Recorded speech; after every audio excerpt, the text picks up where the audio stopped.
Mentally strong people don't do nice things for people who don't treat them with respect.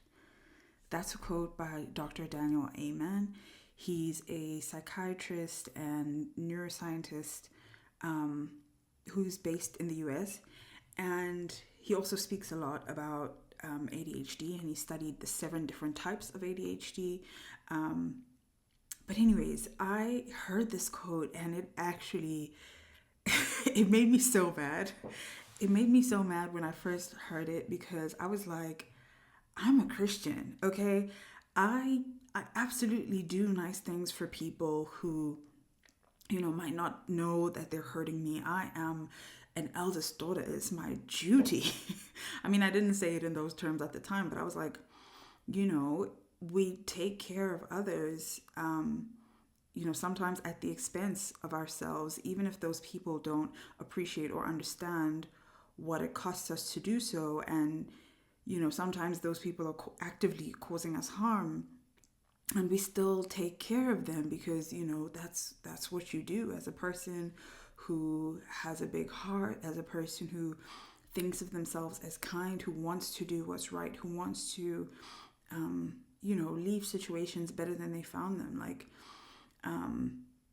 But the flip side of that is that when you self-sacrifice and harm yourself, inadvertently harm yourself by leaving yourself unprotected to other people's harm, or subject yourself to other people's harm, people who don't have the capacity or the desire to change or do better, it's as though we are saying, I am not worth protecting.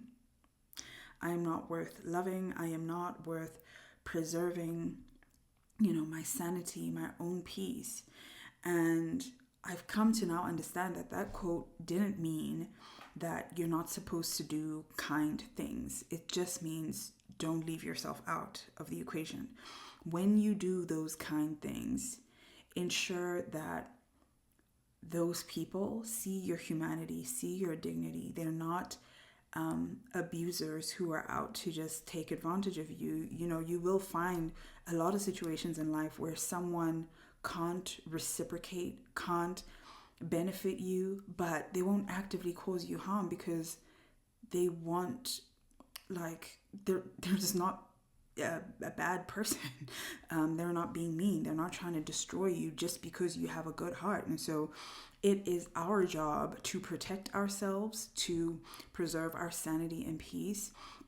And I think I also have come to understand that part of what that quote is saying is that mentally strong people have self-preservation. And when you've been raised in a toxic environment, in a family system that required you to not have boundaries, to abandon yourself, to silence your anger and your self-protective impulses, your self-protective behaviors, expressing when you're angry, telling the truth even if it makes others uncomfortable, just being honest about who you are and what you need in relationships, or making them, whatever it is. If you were required to be easygoing, if you were required to self-abandon in your family system, it's more likely that you'll subject yourself to abuse or have a high tolerance to abuse because that's what you were taught. And people who are toxic or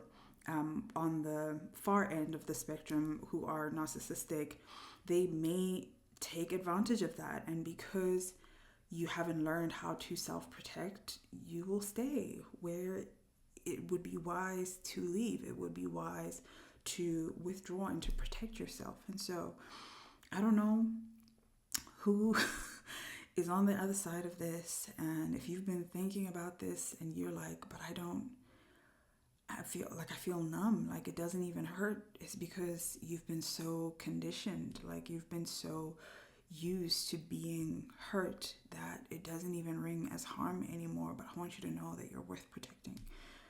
You deserve to be protected. And it wasn't normal. It's not normal that you are numb to hurt. It's not normal that you run to protect the people who are harming you. It's not normal that you run to their rescue when they're actively trying to cause you harm. And that just means that your self-worth has been so deeply corroded by the people who are around you, who are supposed to build your self-worth so that you don't get taken advantage of and harmed when you go out into the world, and they didn't do that. But you can absolutely begin to start doing inner child work, start preserving and protecting the sacred place within you. Your spirit, your soul is here for a very specific intentional purpose that God has designed you for, and we don't know that, but we are instructed to guard our hearts, for everything we do flows from it. Okay, and that means the good and the bad. Okay, so we must be vigilant in guarding what is in our hearts, in our thoughts about ourselves, about others, about life, and that also, I believe, speaks to preserving that peace where the Spirit of God dwells within you, where your sanity, where your distinct purpose is placed. There has to be a place within you that you say, you know what, I'm not going to sacrifice this. For me, it's been a very difficult journey getting to where I am in my self-worth. And there are certain things now where I'm not afraid to have boundaries. But that's because I already lost everything that I was afraid to lose by tolerating abuse and harm, or just being dishonest about who I am. I already lost everything, and I gained self-acceptance. I gained my faith, and that's more than enough. And now I won't let anybody take that from me. It costs too much. If it costs me my faith, my peace, my sense of self-worth, I'm like, it's not for me. You can skip me with that. Okay.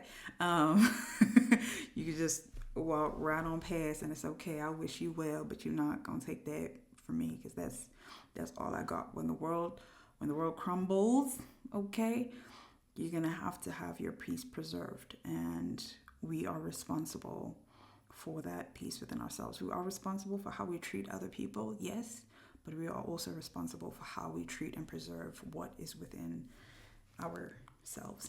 Okay, I really hope this helps, and please leave a comment if there's something that you have been thinking through, struggling with, and processing. I would love to hear from you, and I will see you very, very soon in a future video. Okay, I love you, friend. I'm rooting for you. Keep going. Okay.